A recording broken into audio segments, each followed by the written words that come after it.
I'm Diane, and I think any panel that starts with a founder, CEO talking about a goddess, Athena, is about visionary leadership. So we are talking to 5 incredible CEOs. I believe we have Linda also joining us from an undisclosed location, talking about how do you lead in this environment and really what has changed. So I want to introduce our fantastic panelists. Here we've got John Sculley, Jim Lanzone, Henry Schuck, Kim Perell, and of course Linda. I believe Linda's going to, there you are, Linda.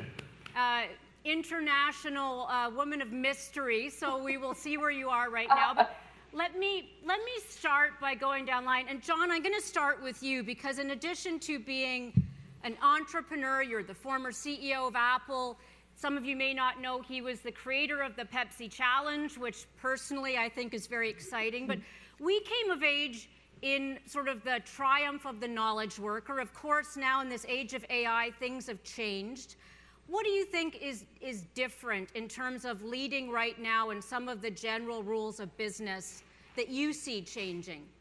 Well, Steve Jobs and I were the generation that Peter Druck started talking about the knowledge worker, and the knowledge worker we saw as the opportunity to build. Steve built the Macintosh as a way of having apps, which would be tools that enabled people to be empowered. What's different now, I think, Diane, is that the workflow automation, which is at the heart of what the LLM is capable of doing, needs a layer above that, which is about use cases. And more of the heavy lifting that people had to do as knowledge workers with a personal computer and apps is being done by the workflow automation. And it's all about the agentic era where the agentic AI becomes the intelligence, and from an individual standpoint, it enables you to do things rapidly and turn over the heavy lift to the workflow automation as opposed to having to do that yourself. So it completely changes the way we think about business models.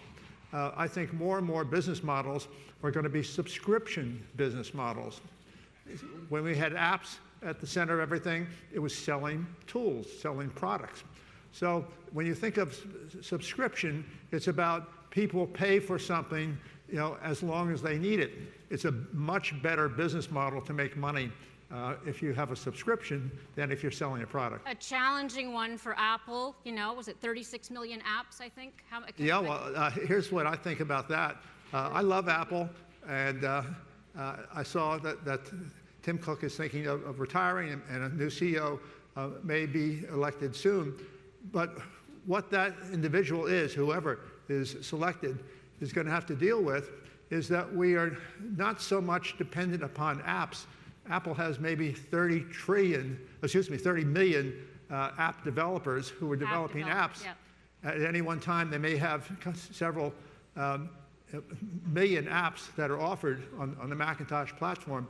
But in the agentic era, we don't need a lot of apps. Yep. It can all be done with smart agents working across workflow automation. And I think one of the things I love about this group on stage is that intersection of data and software. And since you mentioned Peter Drucker, I'm going to misquote him because he's attributed with culture eats strategy for lunch, and now you could say AI, will it eat software? That's one of the questions I think every leader has to deal with. Jim, I want to go to you because we've had some great conversations around what you've been doing at Yahoo. You're somebody who has turned around a lot of businesses. Tell us sort of what you're thinking right now, where you've doubled down, and how are you doing? Yeah, I mean, when I hear, obviously a lot of the conversation today will be about AI, and hats off to David for doing that live demo and having it actually come off this morning. That was very brave. That's a very brave of him. Courage is an important part of leadership. Yeah, that doesn't always go that way. Yeah, look, I mean, especially when you're taking a company like Yahoo over and you're trying to make it great again, Our people are extremely mission driven, and that really is about putting the user first. That's something that companies, especially the consumer internet, can get off track in doing. I look at AI as just one more weapon that we can deploy both in development but also on behalf of our users to help them get things done, which is what our job is, and all of the great verticals that we operate in, like Yahoo Finance and Yahoo Sports and Yahoo Mail. When I was here, when I was on your podcast earlier this year, we were kind of just coming out of it, and when I was here last year with David, I'd say we were still in the thick of the turnaround phase, and we are now in what I would call the fun part, which is innovating our tails off again, and that's happening on every surface area that we touch. What's your unique advantage? Because to your point, Yahoo has been as much a cautionary tale, when you look at some of the missed opportunities. To your point, you've jettisoned certain elements of the business. You're doubling down on the demand side. Talk about what's winning for you right now. Yeah, look, I think for a lot of good reasons, the company had various times where it had gotten off track. At certain points, it tried to become a Hollywood company. I mean, there's all kinds of phases to that. But at the core, what always made Yahoo special was being the trusted guide through the digital Wild West. And what that means evolves over time. At the beginning, it was just getting online.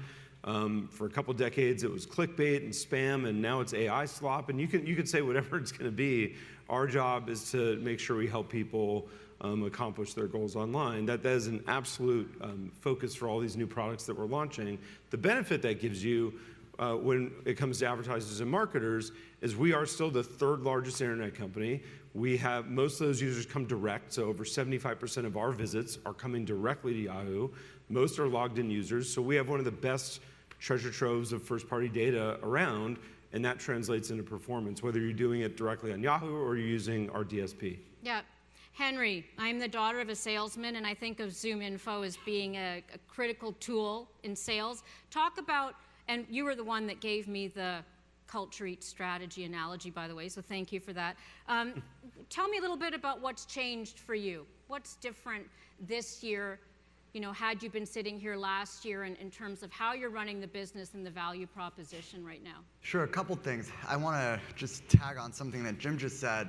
When you talk about that first-party data, he mentioned that their users are all logged in. And so this treasure trove of data becomes increasingly valuable in an age of AI and LLMs, because what the LLMs have done is they've sucked up every ounce of publicly available information. Without asking permission. Without asking for permission. That. And with all that data, you have to think about what data do I have that has not already been sucked up by the LLM. And Jim is sitting on this treasure trove of data. At ZoomInfo, we have our own proprietary data set on companies and individuals who work at those companies and signals that sellers use to go to market. But I think one of the most interesting shifts that we've seen over the last 6 months, really, and then what we see in the future, is that what AI has really given sales teams is efficiency and automation that they didn't have before.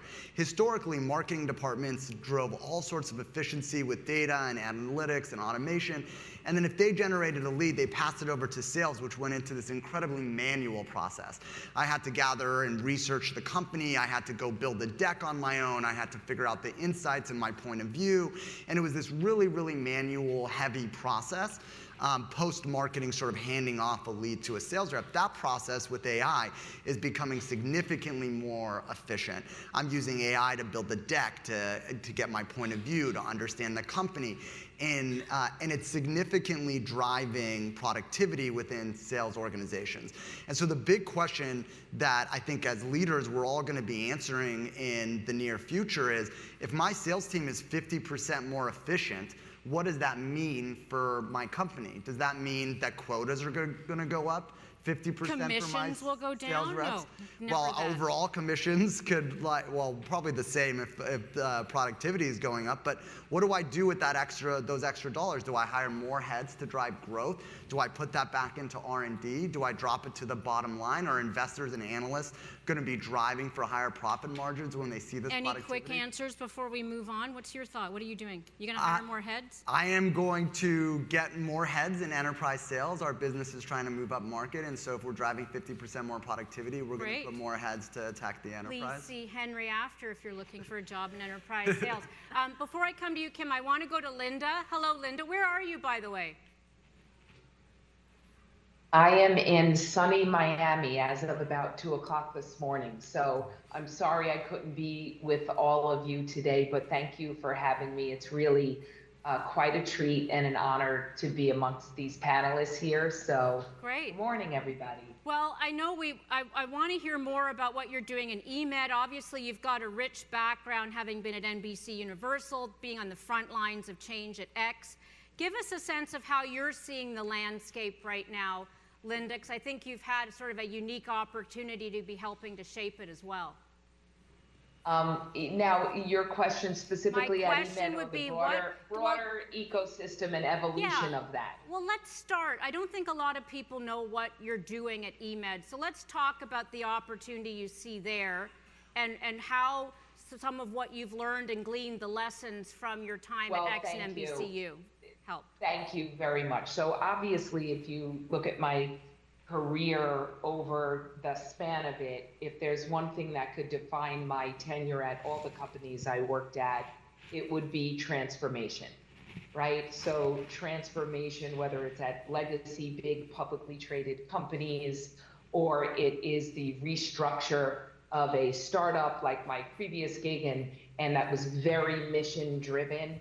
And that brings me to what I'm seeing and what I'm doing, and actually what drew me to eMed, right? So at eMed, we are transforming at-home healthcare driven by the profound impact of GLP-1 medications. But that being said, in the span of my career, what has changed and shifted my perspective, primarily from thinking about broader industries that I've known for decades, it's really focusing on what's required today. And with the impact of AI, we're focusing on ludicrous speed and this innovation with purpose, right? And how important it is to make sure you're really applying your resources in the most efficient way possible. And AI is really liberating the ability to do all of that. So, Kim, you have, I believe, started 9 companies. You invest in 100. You talk about this a lot. Let's talk from an AI strategy point of view, what you're seeing and also what you're advising, what you look for when you're investing.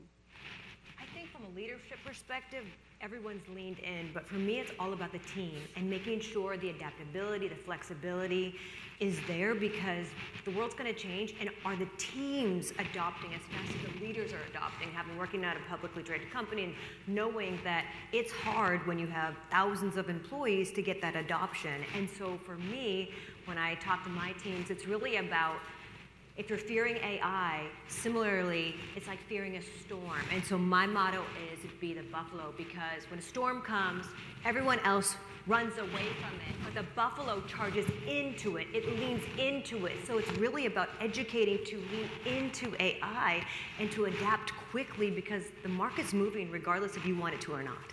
You know, it's interesting. I've seen statistics where 63% of employees want to learn about AI, and 73% say their company's doing nothing to help them train in AI. So there's one leadership challenge right there. John, let me go to you for a second, because you alluded to this earlier. There's this impression, and Jim actually, talked about the amount of data that the tech titans currently, the LLMs have sucked up thus far. There's this sense that the tech giants are going to win the next wave. You mentioned Apple. What do you see? Is it inevitable, or do you see real disruption in that space in terms of their ability to pivot? So if I was to put the hat on you, whether it's running Apple or otherwise, what do you think are the opportunities and challenges right now on the tech front? Well, Diane, you mentioned Apple. I think the thing I'm watching, I have huge admiration for the way Tim Cook has run Apple and what Apple has achieved. 15% market share for the product, 95% of the profits for all smartphones. That's pretty amazing. But look at OpenAI. OpenAI acquired Johnny Ive's company for $6.4 billion. He's the one who actually designed and built the iMac, the iPod, the iPhone, and the iPad. And so if there's anyone who's probably going to be able to bring that dimension to the LLM, in this case, OpenAI, it's probably going to be Johnny Ives working with Sam Altman. So I think Apple may have the first real competitor that they've had in many, many decades, which doesn't mean Apple isn't a great company, but AI has not been a particular strength of theirs. Jim, you mentioned earlier about and obviously having walled data, Henry mentioned this. I do think that that intersection of software and data right now, and how are you leveraging it? Talk a little bit more about what you see as both the headwinds that Yahoo and the space is, you're in the media space, and the unique opportunities that you see that you have, and you're looking at your competitors as well. Well, maybe I'll also pick up on the last question you asked, because if you am I right is there, to ask? is there going to be dominance by all these guys? My question would be, how much more dominant could they be? I mean, it's all the growth in the market, in the stock market. I mean, it's all gone to those companies. What's very important, and it's okay, ChatGPT's come along, you get a pop like that about once every 4 to 5 years, a new company like TikTok or Instagram kind of joins the party there. But I think it's extremely important when you think about the future of the internet that the open web not be left behind. Do you worry that it will be? Oh, absolutely. All of the information that these LLMs have sucked up without asking came from the open internet. That is what gave them their knowledge. And then after the fact, they're going and trying to retrade deals for that content. And of course, depending on some of the way that it's represented, it's without linking back, which is the social contract of how the internet has existed this entire time. So without a healthy source of content or apps or all the ways that we all get things done online, it's going to be really hard, because you're going to wind up in an era of synthetic data, AI inbreeding and other things. And so I think it is very important that as these companies that already have the power leverage it in an AI future, that they think about making sure that those companies get traffic, because they're not going to survive if you're merely paying them for that content. They have to be able to have a real business on the other end of this. There is a renaissance of earned media, I think, because of the way you prioritize data. So I'm hearing a lot of people say, could you just publish the whole full text Q&A? Because that's what, people want to be discovered now through the LLMs. And so they're thinking a lot about, how do I get on the radar? Henry, I want to go to you a second about what I find interesting for CEOs is, who do they work with you mentioned teams.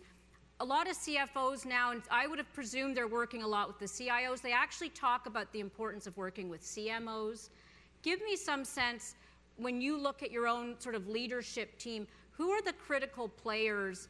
Is it changed at all in getting where you need to go in this environment? Because I'm always fascinated with how different functions in the company rise or fall. Yeah, I would tell you today, and maybe it should have been this way always, but certainly today, the most important person on my executive team is my chief product officer. And his job is to see around a corner that kind of keeps changing. I'll tell you, I've been doing this for 19 years. The first 15 years of running the business, there was like little incremental changes that were happening in the marketplace and with our products, and every year you got a little bit incrementally better. And then the last 4 years, it has been 10x the speed of change, and trying to stay ahead of what's real and what's not, and do we go spend time and energy on this new AI thing because somebody got $50 million in funding and everybody's saying that's the end of ZoomInfo, and what's real and what's not in that world. I really rely on my chief product officer to navigate that. I think the second thing is, one interesting thing that we're seeing is there is this shift back to hiring salespeople that not just at ZoomInfo, but in general, that's happening. And that's being driven by two things. The LLMs have taken traffic away from the website of companies, and that traffic would fill out forms on your website. Those forms would turn into opportunities and then turn into revenue, and all of a sudden 30% of your website traffic is being consumed by the LLMs or the Google AI overviews, and how do you make up that hole in demand? And so companies are hiring significantly more salespeople. One thing about AI is that it is sold, not bought, and so these new companies are out there hiring enterprise salespeople to go sell their products. And so the second kind of most important person that I engage with in the business is our head of sales and go-to-market, because there is this big opportunity to enhance the lives and professional careers of our clients, and I want to make sure that we're in front of them and they understand what the future holds. That's great. Anybody else want to say who the most important person in your companies are, or will you stand alone in priority? Everybody's sacred, right? The whole family. Everybody's important. Everybody's important, but some are more important than others. It's like Animal Farm. Linda, if I could go jump ahead. in, it's a little hard to jump in from the big screen there, but I agree with a lot of Henry's comments, but I think it's really, really important. Obviously, no one's going to argue the strength of the technological infrastructure or your head of product. That has to be there. It has to be undergirded in the most, the most significant of ways. But I think it's really important to focus on today that all of your heads of your different lines of businesses, whether it's sales or whether it's data and insights, you have to make sure that because they have to be in a very matrixed environment, and they actually have to almost become a jack of all trades to drive the company forward with speed for success. And that means don't get caught up in too many layers, right? So they have to be able to move swiftly and not get caught up in the layers of bureaucracy. And it's really, really important that your leadership team is all rowing in the same direction, but in real time, right? So I certainly agree with the bent towards salespeople. But again, your product person can't only be your product person. Your CFO can't only be your finance person. They all need to be executive business leaders. And I think it's more important now than ever. So since you're in a startup environment, Linda, how big is your team? Because I'll say I'm very interested in the company as an ecosystem and the changing nature of the corporation. Not my son, sadly, but a friend of my son started a company that had 2 people. They outsourced everything to Agentic, their marketing function, and then sold it for a lot of money 10 months later. And that, of course, gives some of us pause and hope at the same time. What are you seeing? Well, what I'm seeing right now, and I think the way you just described was it your son's company is a real, son's friend, kind of early stage startup. Sadly. Right, and that I think that's really a new playbook of how to start a company. What's super hard that you have to pay attention to is how are you at a big mature company that some of the folks on the panel are at, and how do you remap how you operate to reach those levels of ROI or productivity that's attractive to investors or potentially buyers, right? So I would have to say at my company, because I've been here all of 5 weeks, my leadership team is still evolving. So I do have the benefit of starting with almost a blank canvas, but that really means whether it's my chief technology officer, my head of product, my CHRO, we're all locked arms with each other trying to scale the new company as quickly as possible, but also build a good culture that is immediately obvious to our clients. Great. And now I see that our time is ticking down. I know this feels like speed dating with an incredible panel like this. Kim, I'm going to go to you first. One of the things we were talking about backstage was the future of marketing, the future of business. In terms of advice, any thoughts you have, what's on your radar you would put on ours, as sort of final thoughts? For me, it's speed times accuracy is execution, and right now, speed wins. And I think for everyone that I deal with, and when you're looking at 50% of VC fundings going into AI, that type of speed is really important, and not just the leader, but again, the entire team, as Linda said, needs to be on the same page and locked hands. Yeah. Henry. It's hard to disagree with. There's a new level. No, we have to disagree. Come on, this is a debate. There is a new level of speed that's necessary inside of your organization, and you have to rethink how the organization runs, the workflows that run, the people, the middle layers that exist that don't, largely don't need to be there. I think there's an opportunity for companies of all sizes to really pick up the pace, and the generation of leaders today have to figure out how to drive that in their organization. Great. And Jim, you have turned around many companies in a leadership position. What are your thoughts in terms of where we are and advice to leave the crowd? Yeah, I mean, I would just say be bold. You have to, every one of us, Linda has a new job she's taken on, she's just getting started. She's going to get that set up. But at a certain point in time, you have to start taking some shots on goal. That is both for us operationally, but also, I'll see people make conservative decisions who are clients or potential clients. In ways that they could be doing their jobs better or increase performance that they're looking for.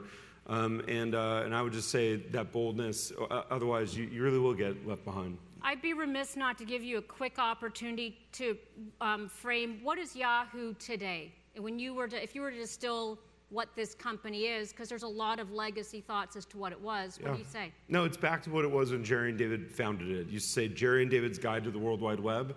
It essentially is still the trusted guide to the internet in the categories in which we operate. Trusted purple guide. Well, it is, although the original was red, believe it or not. Red, okay. Purple. We are very purple today, including our news product, which is definitely straight down the middle. But at the end of the day, CEOs of Yahoo used to be, the challenge was put to them, are you a technology company or a media company? And I always say we are a product company. Okay.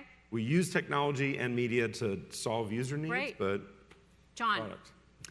Well, just to wrap up, we saw that in almost 3 years ago, that it started off with ChatGPT was able to answer questions, and it empowered us. The next big thing is going to be reasoning. And reasoning means that small teams, not just individuals, small teams are going to be more empowered to do more things more rapidly. So what the organizations of the future are going to be dramatically different than any organizations we've experienced so far during the knowledge worker era. And last word goes to our member from Miami, Linda. In your startup phase, any final thoughts you want to leave us with? Well, my final thoughts would just be really that I'm learning from the panelists, but I want to double down on what Jim said about you got to start getting some shots on goal. And what's that, especially for me right now, what's that Gretzky quote was, you miss 100% of the shots you don't take. And I think it's really important for leaders to move quickly today to be successful, survive. It's courage without consensus, right? So that slows you down, and that's going to give you the speed that you need, and make sure that you share that courage with your teams. Well, the Canadian me, of course, loves Gretzky, and where the puck is going is where we all want to be. So please join me in thanking our panelists. Enjoy the rest of the